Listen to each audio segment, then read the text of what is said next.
Добар ден. Првиот месец од пролета веќе помина. Временските услови се подобруваат и сосема нормално е што на улиците се враќаат моторциклите. Пролета е сезона на автомобилските сајами. Оној во Њујорк само што заврши, а пред некој ден започна Шангај Мотор Шоу, од каде ви носиме жешки новости. Денеска имаме ексклузива. Ке се запознаеме одблиску со Maybach EQS заедно со нашиот денешен гостин во студиото, неговиот дизајнер. Пред тоа, предност им даваме на моторциклите кои допрва ќе ги видиме во сообраќајот.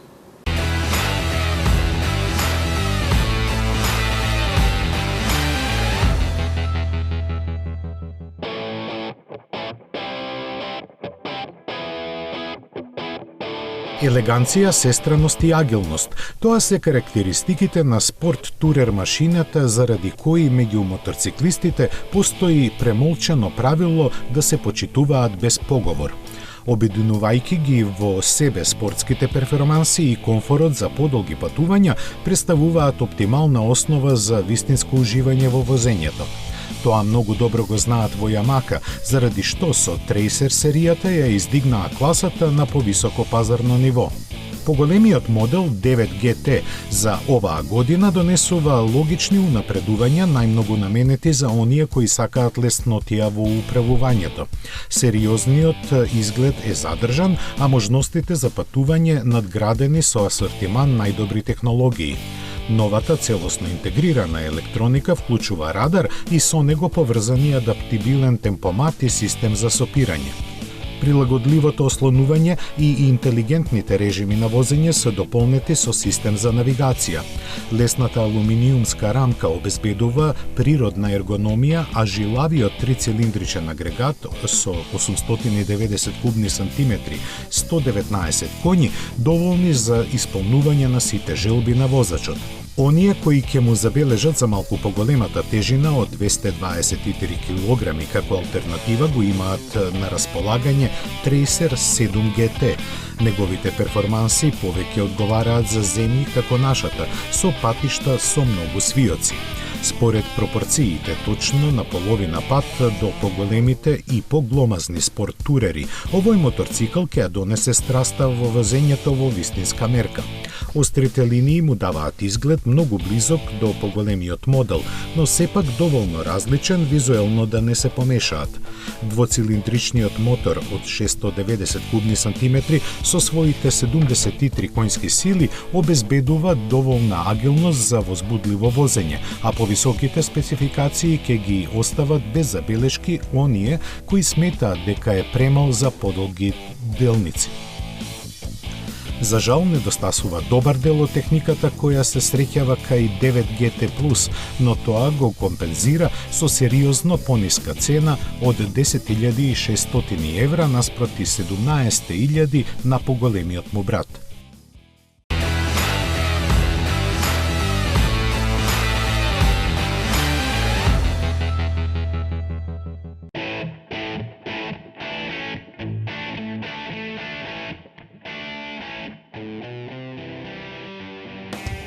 Триумф се погрижи да им излече уште една насмевка на лицата на љубителите на класиката, лансирајќи специјално издание на Триумф Бонвил T120 Black. Направен е по повод 10 годишнината од соработката со Distinguished Gentleman's Ride и ќе биде ограничен на 250 примероци. Елегантната металик црно-бела боја, златните детали и кафеавото седиште покажуваат дека се работи за ентузијастички проект со ретро изглед, чија ексклузивност ќе се гарантира со нумериран сертификат. Стилот и елеганцијата се безвременски, а механиката смирена. Неговиот 1,2 твин агрегат обезбедува 80 коњски сили, а намалената тежина подобрено управување. Ажурираната рамка, новите тркала и сопирачки се дополнети со обновен технолошки пакет кој вклучува контрола на патувањето и оптимизиран темпомат. Испораките ќе започнат на есен, а цената е за само 800 евра повисока од стандардната изведба на Bonneville T120 Black, која чини 15.000 евра. Оние пак кои повеќе ги интересира иднината место минатото, нетрпеливо го очекуваат електричниот TE1. Проектиран во соработка со Williams, неговиот развој веќе е завршен и прототипите сега се подложени на интензивни тестирања. Според информациите, ќе има електромотор од 175 коњски сили кој ќе му обезбедува забрзување до 100 км на час за само 3,6 секунди. Автономијата се очекува да биде 160 км, што е повеќе од сличните модели на пазарот, а за полнење на батериите до 80% од капацитетот ќе требаат 20 на минути. Тежината од 220 кг го прави агилен колку споредлив бензински моторцикл, дотолку што од Триумф велат дека ги надминал нивните очекувања. Сепак и покрај ваквите возбудливи вести, производството се уште не му е потврдено и можно е да остане само проект кој ќе биде инспирација за други модели.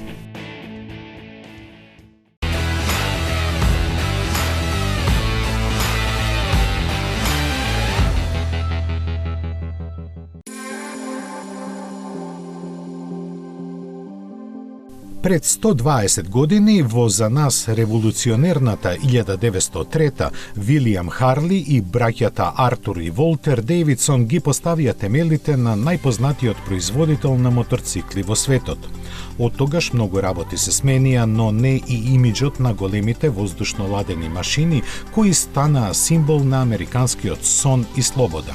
Затоа и оваа година во почит кон минатото и мотокултурата што ја изгради, понудата на марката е посебна.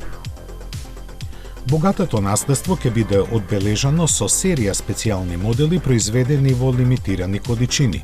На врвот се наоѓа и конскиот Road Glide, кој во ова свое славеничко издание има рачно нанесени украси во златна боја. Се истакнуваат главата и крилјата на издигнатиот орел во арт-деко стил, суптилно обработени на цветно лакираните површини. Ке бидат направени само 1500 примероци, секој со ласерски гравиран панел со серискиот број на конзолата на резервоарот за гориво. Слично роденденско руво имаат и останатите јубилејни изданија кои ќе бидат понудени и на други светски пазари. Американските купувачи пак ќе се радуваат на враќањето на Breakout, сега со повеќе мускули и нов стайлинг. Тој со својот препознатлив профил гарантира привлекување на вниманието каде и да се појави. Моторот е познат V-Twin, сега со работна запатнина од 117 кубни инчи, односно 1,9 литри.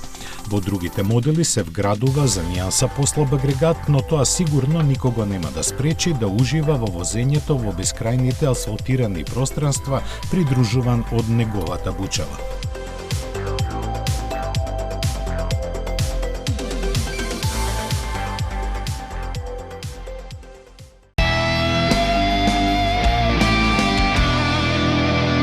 Tu me fais tourner la tête. Je ferai le tour du monde. Ça ne tournerait pas plus que ça. La terre n'est pas assez ronde. Mon manège à moi. Уживајте во возењето. Новиот Peugeot 308. Уникатни сензации.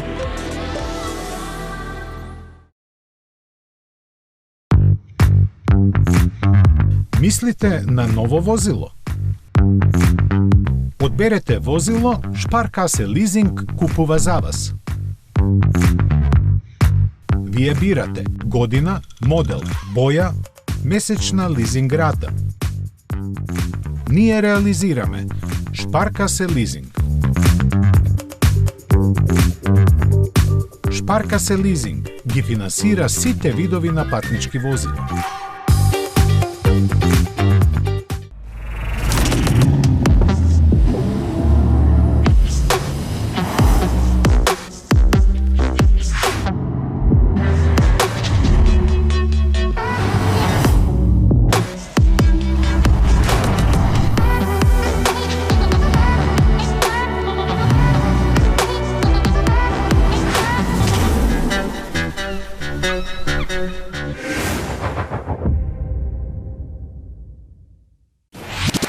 Метрополис, број 1 радиомрежа.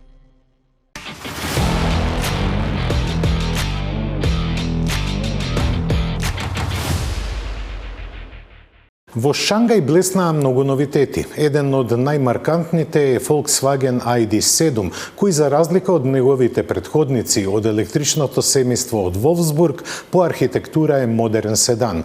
Електричниот Passat, како што веќе го нарекуваат критичарите, директно ќе ги нападне Model 3 на Tesla и Hyundai Ioniq 6. Во тоа ќе му помогне новиот погон предвиден за целата електрична гама на Volkswagen, кој испорачува 286 коњи, чие деби се очекува кон крајот на годинава. ID7 ќе биде достапен на 3 континенти – Европа, Азија и Северна Америка.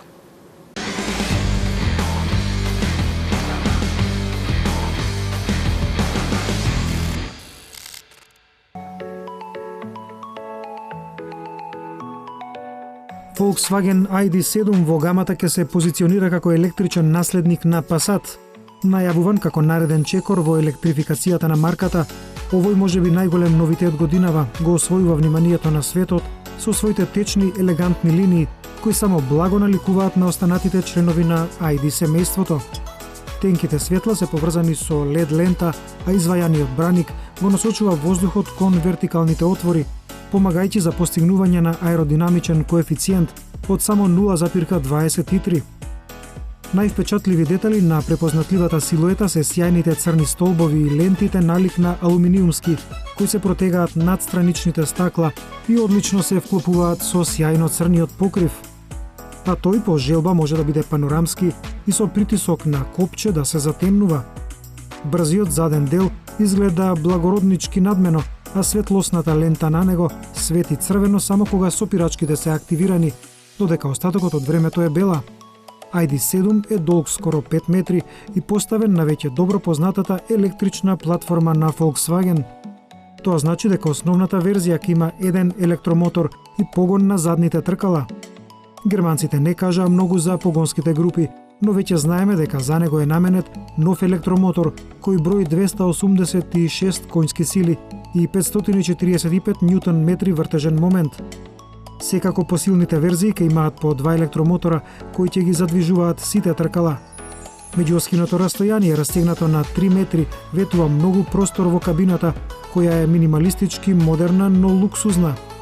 Наместо дигитална инструмент табла, ID7 има мал дисплеј со основните информации, придружуван од централниот екран, чувствителен на допир, со големина од 15 инчи.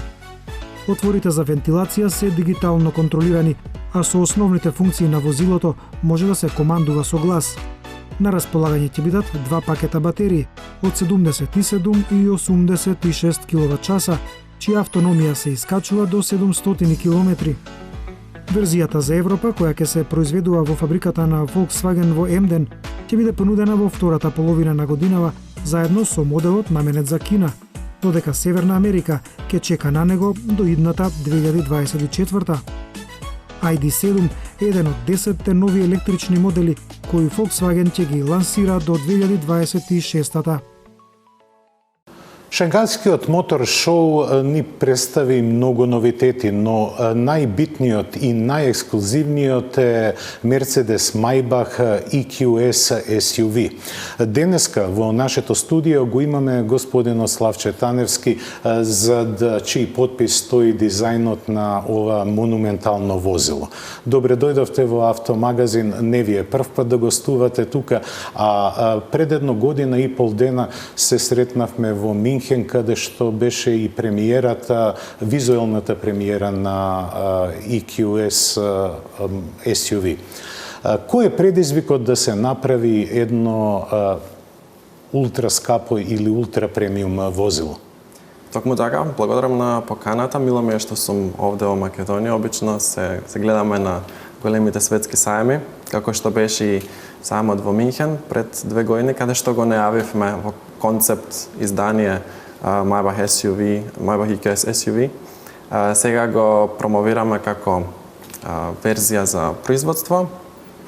Најголемиот предизвик е што ново би им понудиле на клиентелата во однос на луксузот на највисоко ниво. Како тоа би изгледало во ова SUV форма на целосно електрично возило. Да напоменам дека ова е првото fully electrical или целосно електрично возило од Maybach, што ми представува посебна чест да имам работел на него како екстериер дизајнер. Кој е предизвикот дизајнерски во однос на дизајнирањето на возила со класични мотори и со електрика? Платформата е различна. Кај електровозилата имаме голема батерија која што треба да се смести помеѓу оските на возилото, затоа меѓускиното растојание е раздолжено. Имаме нови премиси со кои што мора да работиме.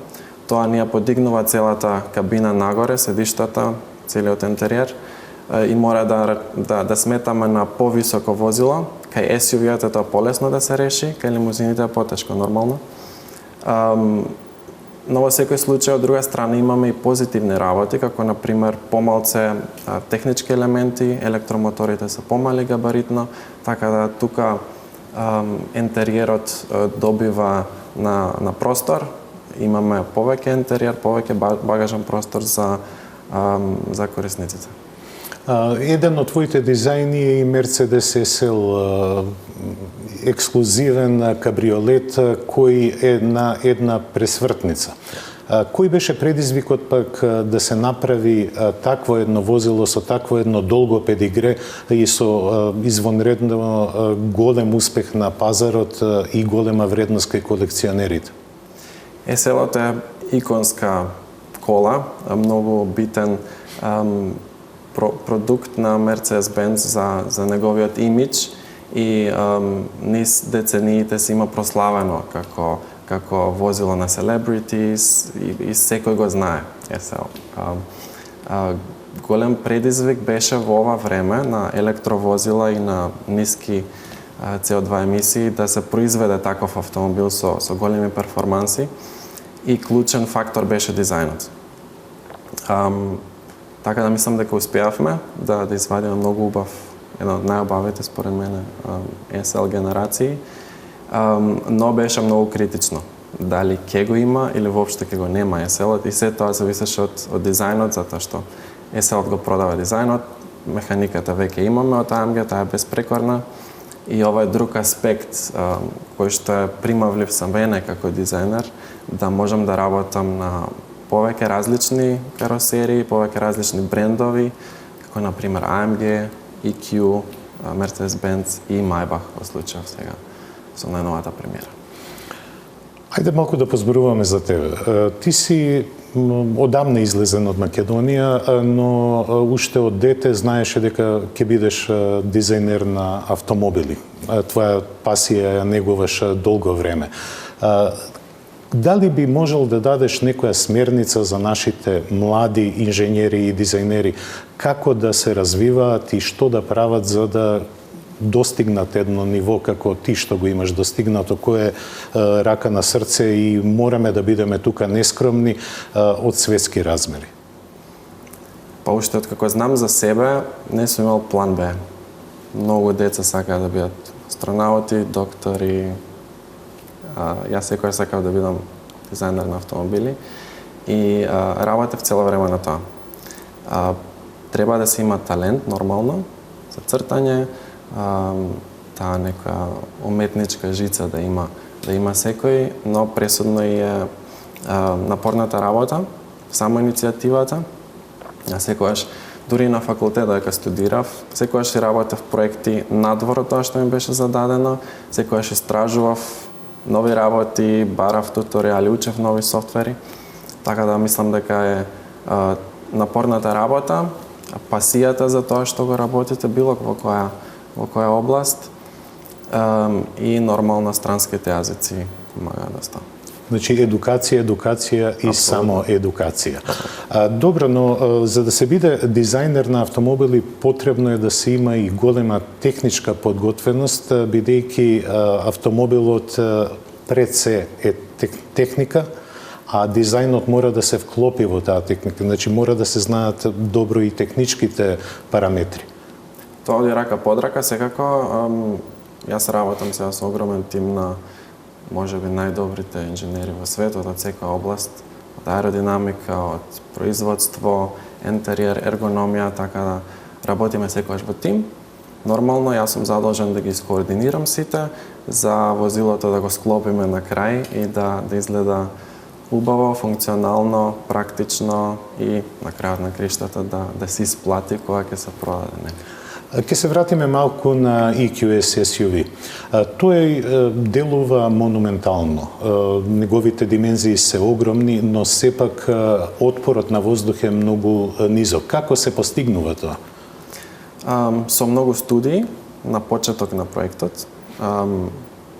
Капката како најаеродинамична форма, ние ја земавме како пример. Ја ставивме на нашиот технички пакет, што ни значеше каде се оските, каде е батеријата, и пробавме да направиме една слиена форма која што има нели округла напред, позади е опаѓачка. Ќе можат гледачите да го видат. Да, тоа ги гледаат сега во моментот од овие инсерти што ги пуштаме. Така да инспирацијата од капката и тие се некои основни аеродинамички принципи кои што ги следевме од почеток на проектот при цртањето и нормално до крајот на проектот се изврши доста симулации на почеток, а потоа и многу тестирања во воздушните тунели. Спореден со конкуренцијата, да кажеме BMW XM или Rolls-Royce Cullinan, Bentley исто така има огромно SUV. Кои се предностите на Maybach? Предностите на Maybachот EQS SUV се тоа што си има посебна платформа за електровозила, затоа што е електровозила, и ги имаме сите предности кои што ги нуди истата платформа. Значи најголема аеродинамика, најдобра аеродинамика, оптимална просторност, оптимална автономија, доколку мислам дека конкуренцијата има платформи кои што ги дели и на електровозила и на возила со мотори со внатрешно согорување. Така да речам ги има најлошото од двата света. Кога ќе се обидете да ги комбинирате двата, мора да правите многу компромиси.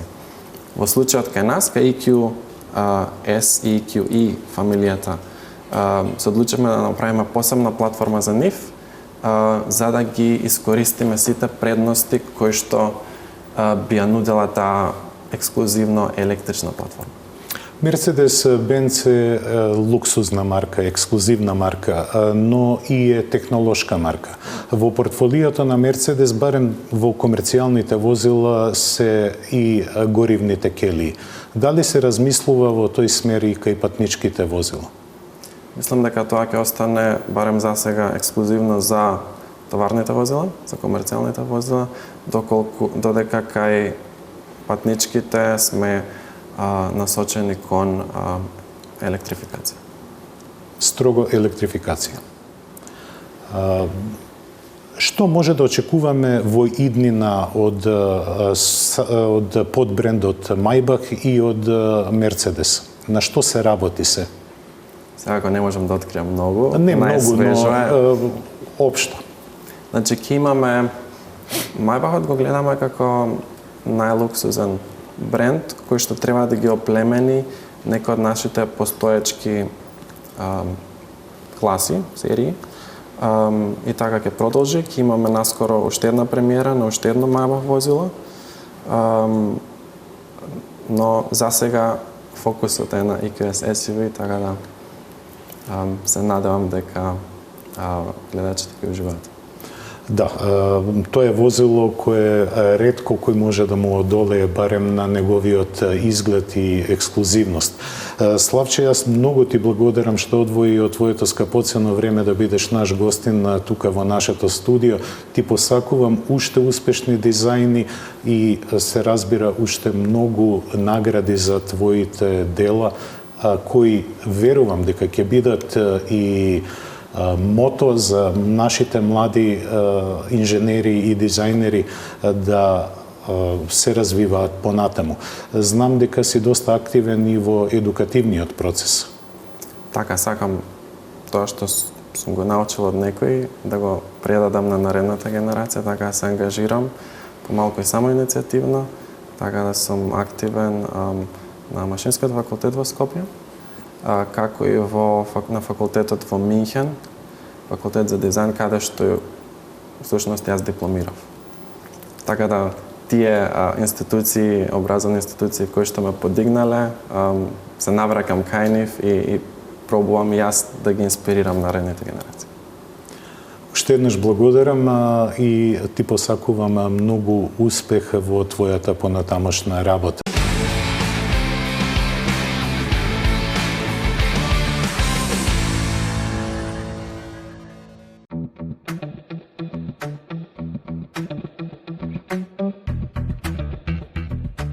Great Wall Motor ја лансираше својата најнова хибридна платформа HI4, што е кратенка од Hybrid Intelligent. Се одликува со напредни технологии за погонските групи и е конструирана да ја подобри ефикасноста во сите услови на патот и сценарија на возење. Платформата има 3 погонски единици со максимална системска моќност до 460 конски сили и може да биде употребена кај возилата од повеќе сегменти. Директно вбризгување на горивото, рециркулацијата на издувните гасови и оптимизираниот процес на согорување во моторот обезбедува висока термичка ефикасност и почисти издувни гасови. Опремена е со системи за интелигентно управување и контрола на енергијата, која подобруваат вкупната економичност на возилото за околу 8%. Овозможената електрична автономија е 100 километри, а степенот на ефикасност на батериите изнесува високи 97%. Од другите технологии за неа е развиен систем за динамичка контрола, кој се потпира на високо прецизни сензори и трансмисија со електромеханичка спојка. Електромоторите овозможуваат погон на сите тркала со интелигентно векторирање на вртежниот момент, а контролниот модул става на располагање 9 режими на возење. Од Great Wall за сега нема прецизни информации кога ќе се појават првите возила со оваа хибридна платформа.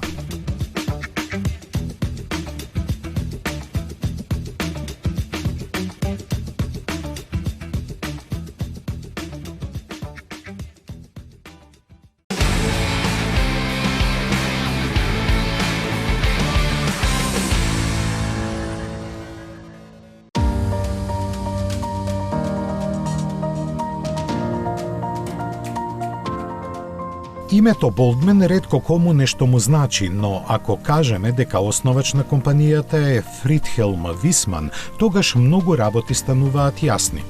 Тој не можејќи да се помири со банкротот и продажбата на производителот познат по своите уникатни автомобили, го ангажираше целиот свој ентузијазам за да создаде нешто ново. Како и во случајот со Висман, механичката основа е позајмена од BMW, конкретно од третата генерација на Z4.